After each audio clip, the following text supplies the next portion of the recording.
Hi, Rick Woods, Vermont Farmstead Cheese. We're talking about the WindsorDale today. Again, you know, it's become our habit here. We're doing some littler known cheeses than maybe their more well-known cousins. And this WindsorDale is actually a knockoff of the Wensleydale, which is a cheddar type cheese from over in England. A little higher acid, usually a little more crumbly body, a little more tart flavor. Got a recipe from an old colleague that dates back to about the 1800s over in the UK.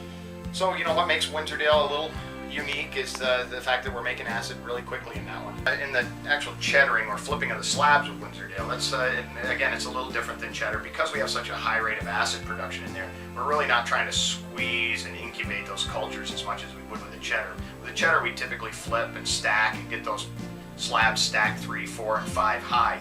With the WindsorDale, we're taking it a little slower, so we're actually only turning those slabs a quarter of a turn at a time and just allowing the freeway to drain out. We're not really trying to generate much more acid production because we are getting a pretty good acid curve on that with the additional starter culture we used in the beginning. We do monitor that pretty closely because that is such a quick acid curve. We take pH measurements a lot more frequently with the WindsorDale because it is driving much more quickly. So a couple of unique things to the WindsorDale here at Vermont Farmstead, of course, is the peg mill, which is, again, back to the UK, and we think we're probably the only place in this country that has one. But the peg mill, instead of cutting and slicing the curd, actually tears it apart. So we end up with a wide variety of pieces from almost a grain of sand through to about a walnut-sized piece. And what that does is it allows us to have a lot more surface area, which gives us a much better salt uptake, but really where it lends itself is in the final texture of the cheese. We can leave that cheese a little more open or a little more closed depending on what we're trying to accomplish there. But the peg mill really is a unique piece of equipment, and we're looking forward to the results because of it.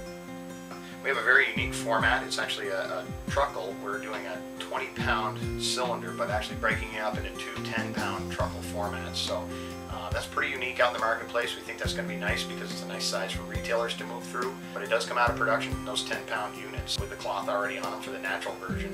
We are going to do an unrinded version of the WindsorDale. It will be in the truckle format, and it will be cryovac and retailers as a rindless cheese. That'll probably reach its peak somewhere around the 6-month time frame. It's still a little more crumbly, a little more open texture on that. You know, we're really excited about some of the results we've seen already.